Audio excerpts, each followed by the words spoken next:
I was able to stack up 11,100 points for disarm mines during locked gate. For your equipment, you don't need to pack a whole lot for this. You do want to bring a ton of adrenaline shots because you'll need it to get around the map, but outside of that, you can bring anything that you're comfortable with. I still do recommend bringing a hole cracker. This is just to ensure that if you do aggro smaller enemies as you're trying to rotate or even disarm their mines, you can take them out super quick and you don't waste time in the fight. Once you spawn in, you want to head for one of the 4 points where mines are. The mines will be located around Raider's Refuge, Pilgrim's Peak, Reinforced Reception, and the Ancient Fort. Figure out which one is closest to you and rotate towards it immediately on spawn. Now, as you get closer to the area, you got to pay attention for a faint beeping noise. The mines will make a very audible but pretty quiet beeping sound. And if you're having trouble hearing the beeping sound, I recommend turning your audio settings to night mode. This just allows the beeping to be heard a little bit easier. Some of the mines will be very obvious to spot, while others will be a little bit more hidden, sometimes under or in between bushes. Now, in order to disarm the mine, all you need to do is step onto it. Once you step onto it, the mine activates, but it doesn't explode until you step off.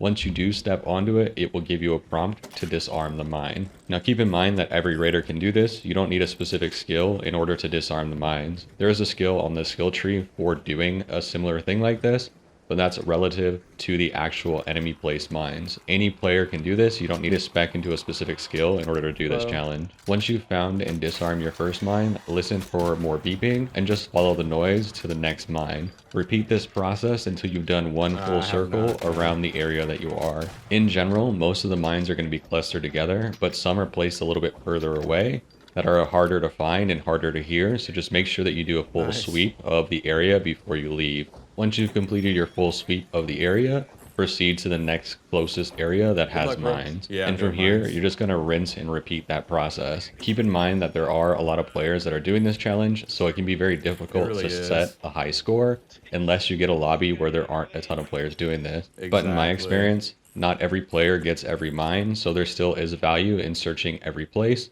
just to make sure that you can clean up all the mines that may have been missed. Outside of that, there isn't a ton more to this challenge. Just be careful when you are disarming the mines, as if you step off of it accidentally, the detonation, it'll do significant damage to you, so just be aware of that. Slow and steady is good here. Once you've disarmed enough mines and you're ready to go, head back to Speranza, collect any loot if you haven't already, and watch your score fly up the leaderboard. That's going to be it for me today, y'all. Thanks for watching.